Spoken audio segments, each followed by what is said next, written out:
আসসালামু আলাইকুম।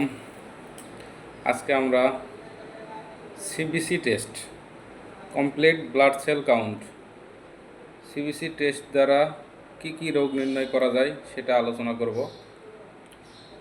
CBC test এর মাধ্যমে বিভিন্ন রোগ নির্ণয় করা যায়, যার মধ্যে প্রধান হলো অ্যানিমিয়া, সংক্রমণ, রক্তের ক্যান্সার, ব্লাড ক্যান্সার, সংক্রমণ মানে রক্তের ইনফেকশান, রক্ত স্বল্পতা মানে অ্যানিমিয়া।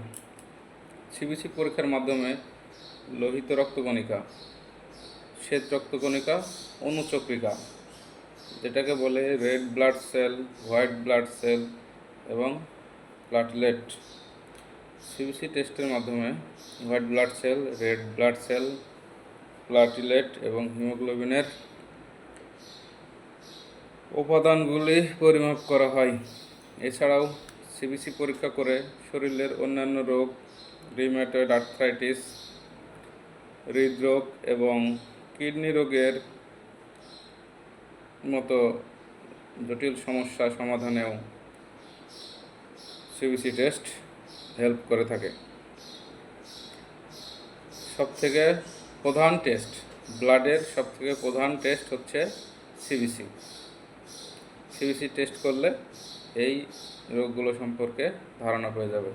এছাড়াও অ্যানিমিয়া, ইনফেকশান, ব্লাড ক্যান্সার ছাড়াও আরও কিছু রোগ নির্ণয় করা যায়, যেমন রিউমেটয়েড আর্থ্রাইটিস, হৃদরোগ, কিডনি রোগ নির্ণয়েও সহায়তা করে থাকে। ধন্যবাদ সবাইকে। আমরা আগামী পর্বে হোয়াইট ব্লাড সেল বাড়লে কমলে কী হয়, রেড ব্লাড সেল বাড়লে কমলে কী হয়, দুঃখিত হয়তোবা নেটওয়ার্কের সমস্যা, হোয়াইট ব্লাড সেল কমলে কী হয়, রেড ব্লাড সেল কমলে কী হয়, বাড়লে কী হয়, প্লাটলেট কমলে কী হয়, বাড়লে কী হয়, আমরা পরবর্তীতে ভিডিওতে অবশ্যই আলোচনা করব। ধন্যবাদ সবাইকে। আসসালামু আলাইকুম। আমার বন্ধুরা সকলে আমার পাশে থাকবেন। আশা করি আমার ভিডিওগুলো আপনাদের কাছে ভালো লাগবে। আপনাদেরকে অসংখ্য ধন্যবাদ। আল্লাহ হাফেজ, টাটা, বাই বাই।